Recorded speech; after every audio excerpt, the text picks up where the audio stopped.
Jean-Jacques Rousseau nasceu em Genebra, na Suíça, em 1712. Aos 16 anos, tornou-se o protegido de Madame de Warren. Aos 30, mudou-se para Paris como professor de música. Colaborou com a famosa enciclopédia de Diderot e d'Alembert no Verbete Musica. E aos 38, conquistou o prêmio da Academia de Dijon com seu Discurso sobre as Ciências e as Artes. Publicou vários livros, entre eles O Contrato Social, que inspirou a Revolução Francesa, e Emílio, considerado uma das obras mais revolucionárias da moderna pedagogia por suas ideias radicais, que desagradavam tanto à Igreja quanto a outros filósofos, como Voltaire, por exemplo. Rousseau fugiu para a Inglaterra, abrigado por David Hume. Dedicou seus últimos tempos à autobiografia Confissões, falecendo aos 66 anos em Hermenonville, na França. A ti me dirijo, mãe amorosa e prudente, que soubeste te apartar da estrada trilhada. Assim registra o prefácio do livro Emílio ou da Educação, inspirador de Pestalozzi e da Escola Nova, escrito por Rousseau sob forma de romance. Emílio consiste em um tratado pedagógico que une política, educação e ética, orientando pais e mestres sobre como educar naturalmente o homem ideal. O jovem Emílio, filho de um homem rico, é educado por um preceptor no convívio com a natureza, protegido dos constrangimentos sociais. Com um pé no romantismo, outro no imaginário iluminista, o texto russoniano revela a crença na educação reformadora como ponte para as transformações sociais. Emílio é o representante da espécie humana em seu potencial de virtude, educado para viver bem consigo, com sua futura companheira Sofia e com os outros, em uma sociedade livre e democrática. Lançado em 1762, o livro tornou-se um paradigma da educação no século XVIII. Contrapunha-se à visão elitista da educação como privilégio, afirmando ser um direito de todos, e criticava a pedagogia jesuíta, rígida, punitiva, mera transmissora hierárquica de conhecimentos memorizados, que tratava as crianças como adultos em miniatura. Com sua visão naturalista do mundo, baseada nas lições da natureza, Rousseau foi uma espécie de descobridor da infância, o primeiro a entender a infância como uma forma particular de ser humano, diferente da idade adulta. O aprendizado era conduzido pelos interesses do próprio aprendiz, em uma educação de dificuldades progressivas, lúdicas e interativas, que evoluíam naturalmente dos sentidos ao espírito. Se por um lado Rousseau identificava as especificidades do ser infantil, por outro projetava o homem do amanhã, delimitando claramente a fronteira entre o homem da natureza e o homem civil. O homem da natureza, foco de Rousseau, era um ser livre, espontâneo, natural. Já o civil, mascarado, degenerado pelas instituições e vigiado pelo social. Daí a necessidade de investir profundamente nesse homem da natureza, ou natural, buscando na criança a criança, com suas maneiras próprias de olhar e de sentir, sem perturbar a maturação exigida pela ordem do tempo, tampouco tentando substituir o olhar infantil pela razão adulta, tudo para fundamentar um forte lastro na virtude original. Segundo Carlota Boto, autora do livro A Escola do Homem Novo, Rousseau preconiza o primado do coração humano, desconfiando da exclusividade da razão tão em vigência na época. Para Carlota, Emílio é antes de mais nada uma obra que fala de afeto, pautando a criança pela emoção e fundindo sentimento com pensamento. O resultado, inevitavelmente, conduziria ao amor pelo conhecimento.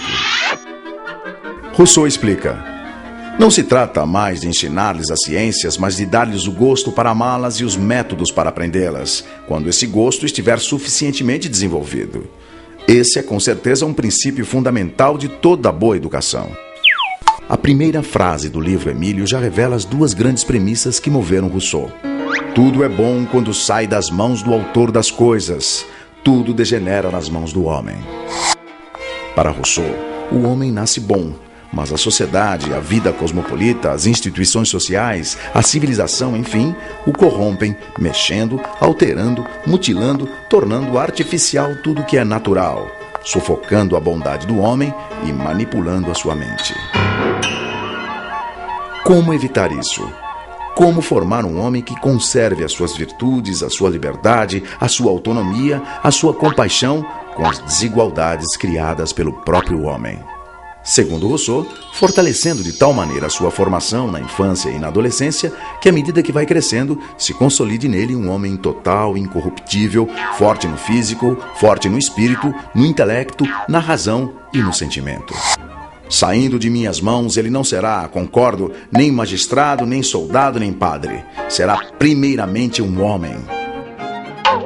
Rousseau visava ensinar ao homem o seu estado de arte como homem, formando no jovem, como ele escreveu, o coração, o juízo e o espírito, ensinando ao aluno muito mais do que uma profissão.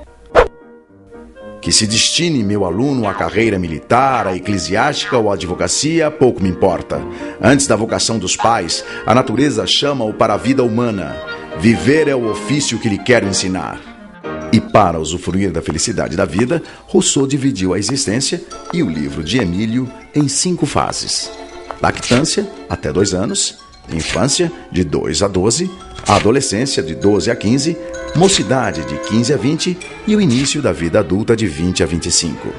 Dos 5 livros de Emílio, os 4 primeiros tratam da educação do menino e o último da menina Sofia. Rousseau considerava o período do nascimento até os 12 anos o mais delicado, já que nele é que tendem a surgir os desvios. É por isso que a educação, nesse momento, a chamada educação primeira, deveria ser negativa, isto é, não ensinar novos saberes, apenas manter, conservar, fortalecer as qualidades morais nascidas com a criança.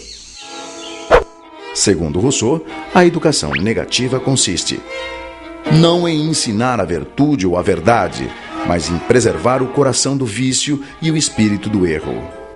Nesse período, o mestre interfere o menos possível, muito mais estimulando bons sentimentos e o usufruto dos sentidos na busca da experiência do que se impondo positivo com novos ensinamentos acadêmicos, muito mais não fazendo que fazendo. Daí a expressão negativa. Para Rousseau, não se deve apresentar à criança ideias complexas e abstratas antes do desenvolvimento da razão, porque na infância, segundo ele, a razão dorme.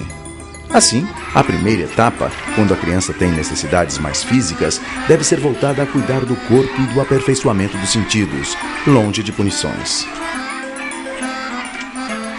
Tudo o que a criança aprende nessa primeira fase deve vir ludicamente do olhar, tocar, ouvir, sentir, provar. Exercer os sentidos, diz Rousseau. Não é somente fazer uso deles, é aprender a bem julgar por eles, é aprender, por assim dizer, a sentir.